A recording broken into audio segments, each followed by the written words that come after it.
ಈಗ ನಡೆಯುತ್ತಿರುವ ಭಾರತೀಯ ಪ್ರಜಾಪ್ರಭುತ್ವದ ಕೊಲೆ, ನಾವು ಎಚ್ಚೆತ್ತು ಇದನ್ನು ತಡೆಯೋಣ. ಕಿರು ಪುಸ್ತಕದ ಓದು, ತಾರೀಕು 21 ಏಪ್ರಿಲ್ 2026. ಭಾಗ 13. ಪ್ರಸ್ತುತ ಸಂದರ್ಭದಲ್ಲಿ ನಮ್ಮ ನ್ಯಾಯಾಂಗವು ಸುಪ್ರೀಂ ಕೋರ್ಟ್ ಹೇಗೆ ಕೆಲವು ರೀತಿ ಪ್ರಜಾಪ್ರಭುತ್ವವನ್ನು ರಕ್ಷಿಸಬಹುದಾಗಿತ್ತು, ಆದರೂ ಹೇಗೆ ರಕ್ಷಿಸುವಲ್ಲಿ ವಿಫಲವಾಗಿದೆ. ಪ್ರಸ್ತುತ ಸಂದರ್ಭದಲ್ಲಿ ನಮ್ಮ ನ್ಯಾಯಾಂಗವು ಸುಪ್ರೀಂ ಕೋರ್ಟ್ ಹೇಗೆ ಕೆಲವು ರೀತಿ ಪ್ರಜಾಪ್ರಭುತ್ವವನ್ನು ರಕ್ಷಿಸಬಹುದಾಗಿತ್ತು, ಆದರೂ ಹೇಗೆ ರಕ್ಷಿಸುವಲ್ಲಿ ವಿಫಲವಾಗಿದೆ. 1. ಅಧಿಕಾರದಲ್ಲಿರುವ ಒಕ್ಕೂಟ ಸರ್ಕಾರವೇ ಚುನಾವಣಾ ಆಯುಕ್ತರನ್ನು ಆಯ್ಕೆ ಮಾಡುವ ಪದ್ಧತಿಯ ವಿರುದ್ಧ 2015ರಲ್ಲಿ ಸಾರ್ವಜನಿಕ ಹಿತಾಸಕ್ತಿ ಅರ್ಜಿ ಅಂದರೆ ಪಬ್ಲಿಕ್ ಇಂಟ್ರೆಸ್ಟ್ ಲಿಟಿಗೇಷನ್ ಸಲ್ಲಿಸಲಾಗಿತ್ತು. ಇದು ಚುನಾವಣಾ ಪ್ರಕ್ರಿಯೆಯಲ್ಲಿ ನೇರವಾದ ಮತ್ತು ಗಂಭೀರವಾದ ಹಿತಾಸಕ್ತಿ ಸಂಘರ್ಷಕ್ಕೆ ಕಾರಣವಾಗುತ್ತದೆ ಎಂಬ ಆತಂಕವಿತ್ತು. ಈ ಪ್ರಕರಣವನ್ನು ನಿರ್ಧರಿಸಲು ಸುಪ್ರೀಂ ಕೋರ್ಟ್ 8 ವರ್ಷಗಳನ್ನು ತೆಗೆದುಕೊಳ್ತು. ಮಾರ್ಚ್ 23ರಲ್ಲಿ ಅದು ತೀರ್ಪು ನೀಡಿ ಸಂಸತ್ತು ಸೂಕ್ತ ಕಾನೂನು ರೂಪಿಸುವವರೆಗೆ ಪ್ರಧಾನಮಂತ್ರಿಗಳು, ವಿರೋಧ ಪಕ್ಷದ ನಾಯಕರು ಮತ್ತು ಸುಪ್ರೀಂ ಕೋರ್ಟ್ನ ಮುಖ್ಯ ನ್ಯಾಯಮೂರ್ತಿಗಳನ್ನು ಒಳಗೊಂಡ 3 ಸದಸ್ಯರ ಸಮಿತಿಯು ಈ ಆಯ್ಕೆಯನ್ನು ಮಾಡಬೇಕು ಎಂದು ಆದೇಶಿಸಿತು. ನಮ್ಮ ಪ್ರಜಾಪ್ರಭುತ್ವದ ಸಮಗ್ರತೆಗೆ ಈ ವಿಷಯವು ಅತ್ಯಂತ ನಿರ್ಣಾಯಕವಾಗಿ ಇದ್ದುದರಿಂದ ಮತ್ತು ಯಾರು ಬೇಕಾದರೂ ಸುಲಭವಾಗಿ ಗುರುತಿಸಬಹುದಾದ ಅತಿ ದೊಡ್ಡ ಹಿತಾಸಕ್ತಿ ಸಂಘರ್ಷ ಇದ್ದುದರಿಂದ ಸುಪ್ರೀಂ ಕೋರ್ಟ್ ಈ ಪ್ರಕರಣವನ್ನು ಬೇಗ ನಿರ್ಣಯಿಸಬಹುದಾಗಿತ್ತೆ. ಪ್ರಾಯಶಃ 6 ತಿಂಗಳೊಳಗೆ ಮಾಡ್ಬೋದಾಗಿತ್ತ, ಮೇ ಬಿ 1-2 ತಿಂಗಳೊಳಗೆ ಮಾಡ್ಬೋದಾಗಿತ್ತ, 6 ತಿಂಗಳು ಅಥವಾ ಅದಕ್ಕಿಂತ ಕಡಿಮೆ ಅವಧಿಯಲ್ಲಿ ಮಾಡ್ಬೋದಾಗಿತ್ತ ಅಂತ ಒಂದು ಪ್ರಶ್ನೆ ಬರುತ್ತಲ್ವ. ಆದರೆ ಸುಪ್ರೀಂ ಕೋರ್ಟ್ ಹಾಗೆ ಮಾಡಲಿಲ್ಲ, 8 ವರ್ಷ ತಗೋತು. 2. ಮಾರ್ಚ್ 23ರ ಈ ಮೇಲಿನ ತೀರ್ಪಿಗೆ ಪ್ರತಿಕ್ರಿಯೆಯಾಗಿ ಮೋದಿ ಬಿಜೆಪಿ ಪ್ರಾಬಲ್ಯದ ಸಂಸತ್ತು ಡಿಸೆಂಬರ್ 23ರಲ್ಲಿ ಹೊಸ ಕಾನೂನು ಮಾಡಿತು. ಈ ಕಾನೂನಿನ ಪ್ರಕಾರ ಚುನಾವಣಾ ಆಯುಕ್ತರ ಆಯ್ಕೆಯನ್ನು ಪ್ರಧಾನಮಂತ್ರಿಗಳು, ಅವರೇ ಆಯ್ಕೆ ಮಾಡುವ ಒಬ್ಬರು ಕ್ಯಾಬಿನೆಟ್ ಸಚಿವರು ಮತ್ತು ವಿರೋಧ ಪಕ್ಷದ ನಾಯಕರು ಸೇರಿದ 3 ಸದಸ್ಯರ ಸಮಿತಿ ಮಾಡುತ್ತೆ. ಹೀಗಾಗಿ ಅಂತಿಮ ನಿರ್ಧಾರ ಪ್ರಧಾನಮಂತ್ರಿಗಳ ಕೈಯಲ್ಲೇ ಇರುತ್ತೆ ಅಲ್ವಾ. ಅವರು ಆಯ್ಕೆ ಮಾಡುವ ಕ್ಯಾಬಿನೆಟ್ ಮಂತ್ರಿ ಪ್ರಧಾನಮಂತ್ರಿ ಇಚ್ಛೆ ವಿರುದ್ಧ ಹೋಗೋದಿಲ್ಲ. ಯಾವುದೇ ಸಾಮಾನ್ಯ ವ್ಯಕ್ತಿಗೆ ಇದು ಸ್ಪಷ್ಟವಾಗಿ ಅನ್ಯಾಯದ ಕಾನೂನು ಎಂದು ತಿಳಿಯುತ್ತದೆ.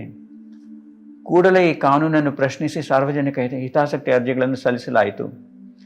ಈಗ 2026ರಲ್ಲಿ ಸುಪ್ರೀಂ ಕೋರ್ಟ್ ಈ ಪ್ರಕರಣದ ವಿಚಾರಣೆಯನ್ನು ಇನ್ನೂ ನಡೆಸುತ್ತಿದೆ. ಸುಮಾರೊಂದು ತಿಂಗಳ ಕೆಳಗೆ ಒಂದು ವರದಿ ಪ್ರಕಾರ ಸುಪ್ರೀಂ ಕೋರ್ಟಲ್ಲಿ ಯಾವ ಬೆಂಚ್ ಈ ಪ್ರಕರಣನ ವಿಚಾರಿಸಬೇಕು ಅಂತ ವರದಿಯಾಗಿತ್ತು ಪೇಪರಲ್ಲಿ.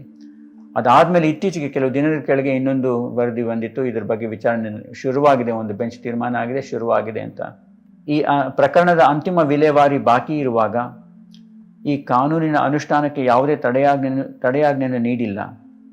ಪರಿಣಾಮವಾಗಿ ಬಿಜೆಪಿ ಸರ್ಕಾರವೇ ಚುನಾವಣಾ ಆಯುಕ್ತರನ್ನು ನೇಮಿಸುವುದು ಮುಂದುವರೆದಿದೆ. ಹಾಗೆ ಅವರು ನೇಮಿಸಿರುವ ಚುನಾವಣಾ ಆಯುಕ್ತರು ಚುನಾವಣೆಗಳನ್ನು ನಡೆಸೋದು ಮುಂದುವರಿತಾ ಇದೆ. ಈ ಗಂಭೀರ ಹಿತಾಸಕ್ತಿ ಸಂಘರ್ಷ ಇನ್ನೂ ಮುಂದುವರಿತಾ ಇದೆ. ಸುಪ್ರೀಂ ಕೋರ್ಟ್ ಈ ಕಾನೂನಿಗೆ ತಡೆಯಾಜ್ಞೆ ನೀಡಬಹುದಾಗಿತ್ತು, ಈಗಲೂ ನೀಡಬಹುದು, ಆದರೆ ನೀಡಿಲ್ಲ. 3.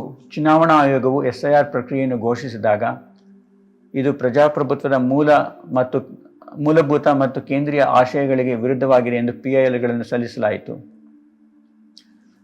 ಬಿಹಾರದಲ್ಲಿ SIR ಪ್ರಕ್ರಿಯೆ ನಡೆಯುತ್ತಿದ್ದಾಗ ಅರ್ಜಿದಾರರು ಶ್ರೀ ಯೋಗೇಂದ್ರ ಯಾದವ್ ಮುಂತಾದವರು ಅಂತಿಮ ಮತದಾರರ ಪಟ್ಟಿ ಎಷ್ಟೋ ದೋಷಪೂರಿತವಾಗಿದೆ ಎಂಬುದಕ್ಕೆ ಪುರಾವೆಗಳನ್ನು ನೀಡಿದರು. ಇದಕ್ಕೆ ಚುನಾವಣಾ ಆಯೋಗದ ಬಳಿ ಏನೂ ಉತ್ತರಗಳಿರಲಿಲ್ಲ. ಸುಪ್ರೀಂ ಕೋರ್ಟ್ ಈ ದೋಷಪೂರಿತ ಪಟ್ಟಿಯನ್ನೇ ಬಳಸಿ ಬಿಹಾರದಲ್ಲಿ ಚುನಾವಣೆ ನಡೆಸಲು ಅವಕಾಶ ನೀಡಿತು ಮತ್ತು SIR ವಿರುದ್ಧದ ವಿಚಾರಣೆಯನ್ನು ಮುಂದುವರಿಸಿದೆ. ಈ ನಡುವೆ SIR ಪ್ರಕ್ರಿಯೆಗೆ ತಡೆಯಾಜ್ಞೆ ನೀಡಲಿಲ್ಲ. ಈ ಪ್ರಕರಣದ ಅಂತಿಮ ತೀರ್ಪು ಬರಲು ಇನ್ನೂ ಹಲವು ತಿಂಗಳುಗಳು ಅಥವಾ ವರ್ಷಗಳೇ ಆಗಬಹುದು. ಈ ಅಂತರದಲ್ಲಿ ಈ SIR ಪ್ರಕ್ರಿಯೆಯು ಭಾರತೀಯ ಪ್ರಜಾಪ್ರಭುತ್ವವನ್ನು ಕೊಲೆ ಮಾಡುವುದರಲ್ಲಿ ತೊಡಗಿದೆ. ಇಲ್ಲಿಯೂ ಸುಪ್ರೀಂ ಕೋರ್ಟ್ ನಮ್ಮ ಪ್ರಜಾಪ್ರಭುತ್ವವನ್ನು ರಕ್ಷಿಸಲು ವಿಫಲವಾಗಿದೆ. ಪಶ್ಚಿಮ ಬಂಗಾಳದಲ್ಲಿ ವಿಚಾರಣೆ, ಅಡ್ಜುಡಿಕೇಷನ್ ಇತ್ಯಾದಿಗಳ ನಂತರ ಸುಮಾರು 27 ಲಕ್ಷದಿಂದ 35 ಲಕ್ಷ ಅಸ್ತಿತ್ವದಲ್ಲಿದ್ದ ಮತದಾರರ ಹೆಸರುಗಳನ್ನು ತೆಗೆದುಹಾಕಲಾಗಿದೆ. ಇದರ ವಿರುದ್ಧ ಅವರು ಮೇಲ್ಮನವಿ ಸಲ್ಲಿಸಿದ್ದಾರೆ. ಅವರ ಮೇಲ್ಮನವಿಗಳು ಇತ್ಯರ್ಥವಾಗುವ ಮೊದಲೇ ನಿಗದಿತ ವಿಧಾನಸಭಾ ಚುನಾವಣೆಯಲ್ಲಿ ಅವರು ತಮ್ಮ ಮತದಾನದ ಹಕ್ಕನ್ನು ಕಳೆದುಕೊಂಡಿದ್ದಾರೆ. ಕೇವಲ ಆ ವ್ಯಕ್ತಿಗಳಿಗೆ ಮಾತ್ರವಲ್ಲದೆ ಇಡೀ ಪ್ರಜಾಪ್ರಭುತ್ವದ ಪ್ರಕ್ರಿಯೆಗೆ ಇಷ್ಟು ದೊಡ್ಡ ಅನ್ಯಾಯವಾಗುತ್ತಿದ್ದರೂ ಚುನಾವಣೆಗಳು ನಿಗದಿತ ವೇಳಾಪಟ್ಟಿಯಂತೆ ನಡೆಯುತ್ತಿವೆ. ಮತ್ತೊಮ್ಮೆ ಸುಪ್ರೀಂ ಕೋರ್ಟ್ ನಮ್ಮ ಪ್ರಜಾಪ್ರಭುತ್ವವನ್ನು ರಕ್ಷಿಸಲು ವಿಫಲವಾಗಿದೆ. ಇದನ್ನು ನಾನು ಬಹಳ ದುಃಖದಿಂದ ಹೇಳಬೇಕಾಗುತ್ತೆ. ಸುಪ್ರೀಂ ಕೋರ್ಟ್ ನಮಗೆ ರಕ್ಷಣೆ ನೀಡಬಹುದಾಗಿತ್ತು, ನೀಡಲಿಲ್ಲ. ಈ ವಿಷಯದ ಬಗ್ಗೆ ಸಂಪೂರ್ಣ ಮಾಹಿತಿಗಾಗಿ 17 ಪೇಜ್ PDF ಬುಕ್ಲೆಟ್ ಡೌನ್ಲೋಡ್ ಮಾಡ್ಕೋಬೋದು ಫ್ರೀಯಾಗಿ.